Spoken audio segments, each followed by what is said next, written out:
తెలంగాణలో పార్లమెంట్ ఎన్నికల వేళ అభ్యర్థులు సింగరేణి కార్మికులను ప్రసన్నం చేసుకునే పనిలో పడ్డారు. కొన్ని పార్లమెంట్ నియోజకవర్గాల పరిధిలో సింగరేణి కార్మికులు గెలుపోటములను డిసైడ్ చేసే స్థాయిలో ఉండడంతో వారి ఓట్లు కీలకంగా మారాయి. దీంతో అభ్యర్థులు అంతా ఇప్పుడు సింగరేణి కార్మికుల జపం చేస్తున్నారు. అయితే కార్మికులు ఏ పార్టీ వైపు మొగ్గు చూపుతారు అన్నది తెలంగాణలో ప్రస్తుతం. తెలంగాణలో సింగరేణి కార్మికులు వారి కుటుంబాలకు చెందిన ఓట్లు భారీగా ఉన్నాయి. రాష్ట్రంలోని పలు జిల్లాల్లో వీరి ప్రభావం ఖచ్చితంగా గెలుపోటముల్ని నిర్ణయిస్తుంది. దాదాపు 6 పార్లమెంటు స్థానాల పరిధిలో సింగరేణి కార్మికుల ప్రభావం ఉంటుంది. అభ్యర్థుల గెలుపోటములో నిర్ణయించే నిర్ణయాత్మక శక్తిగా సింగరేణి కార్మికులు వారి కుటుంబాలు ఉన్నాయి. ఆయా నియోజకవర్గాల పరిధిలో దాదాపు 6 లక్షల మంది సింగరేణి కార్మికులు వారి కుటుంబాల ఓట్లు ఉన్నాయి. మరికొన్ని చోట్ల సైతం సింగరేణికి సంబంధించిన కుటుంబాలు పెద్ద సంఖ్యలోనే ఉన్నాయి. వీరు తప్పకుండా ఆయా నియోజకవర్గాల్లో ప్రభావం చూపుతారని తెలుస్తోంది.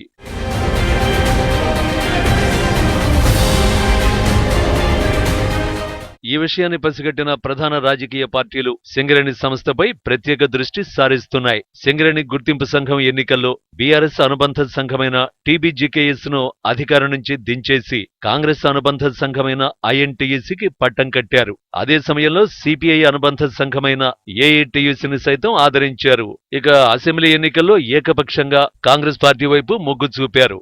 ఈ నేపథ్యంలోనే ఎంపీ ఎన్నికల్లో సింగరేణి ఓట్లు గంపగుత్తగా చేజిక్కించుకునేందుకు అన్ని పార్టీలు కసరత్తు చేస్తున్నాయి. మెజారిటీ కార్మికుల మద్దతును కూడగట్టుకునేందుకు పార్టీలు వ్యూహాత్మకంగా అడుగులు వేస్తున్నాయి. కార్మికుల ఆకాంక్షలకు అనుగుణంగా ప్రచారాన్ని నిర్వహించి వారి మద్దతును కూడగట్టుకునేందుకు వ్యూహాలు సిద్ధం చేస్తున్న బాగానే ఉన్న ఆదాయ పన్ను కట్టేందుకే జీతంలో చాలా డబ్బు వెచ్చించాల్సి వస్తుందని సింగరేణి కార్మికులు అంటున్నారు. ఆర్మీ, నేవీల్లో పనిచేసే ఉద్యోగుల్లాగే తనకు పన్ను మినహాయింపు ఇవ్వాలని ఏళ్లుగా సింగరేణి కార్మికులు డిమాండ్ చేస్తున్నారు. ప్రభుత్వానికి ఎన్నిసార్లు వినతి పత్రాలు ఇచ్చినా అవన్నీ బుట్టదాఖలయ్యాయి. కానీ సింగరేణి కార్మికుల అభిలాష మాత్రం నెరవేరలేదు. సింగరేణి కార్మికులకు పన్ను మినహాయింపునివ్వాలని అసెంబ్లీలో తీర్మానం చేసి కేంద్రానికి పంపారు. అయితే కేంద్రం మాత్రం దీనిపై ఇప్పటివరకు స్పందించలేదు. కార్మికులు ప్రతి ఏటా కోట్ల రూపాయల ఆదాయ పన్ను చెల్లిస్తున్నారు. వార్షిక వేతనంలో దాదాపు 2 నెలల వేతనం పన్ను చెల్లింపులకే పోతుందని కార్మికులు అంటున్నారు. సింగరేణి అండర్ గ్రౌండ్ లో పనిచేసే కార్మికులకు మాత్రం 10,000 రూపాయలు ఆదాయ పన్నులో మినహాయింపునిస్తున్నారు. అయితే ఇలా 5-10 కాకుండా మొత్తం పన్నును తీసివేయాలని కార్మికులు డిమాండ్ చేస్తున్నారు. పార్లమెంటు ఎన్నికల నేపథ్యంలో ఇప్పుడు ఈ ట్యాక్సీల డిమాండ్ ప్రధానంగా కార్మికుల నుంచి పన్ను మినహాయింపుపై పార్లమెంటులో పోరాడే నాయకుడికే ఈసారి ఓటు వేస్తామని కార్మికులు చెబుతున్నారు. అయితే అభ్యర్థులు కూడా సింగరేణి పరిసర ప్రాంతాల్లో ఇదే ప్రధాన అజెండాగా ముందుకు సాగనున్నట్టు తెలుస్తోంది.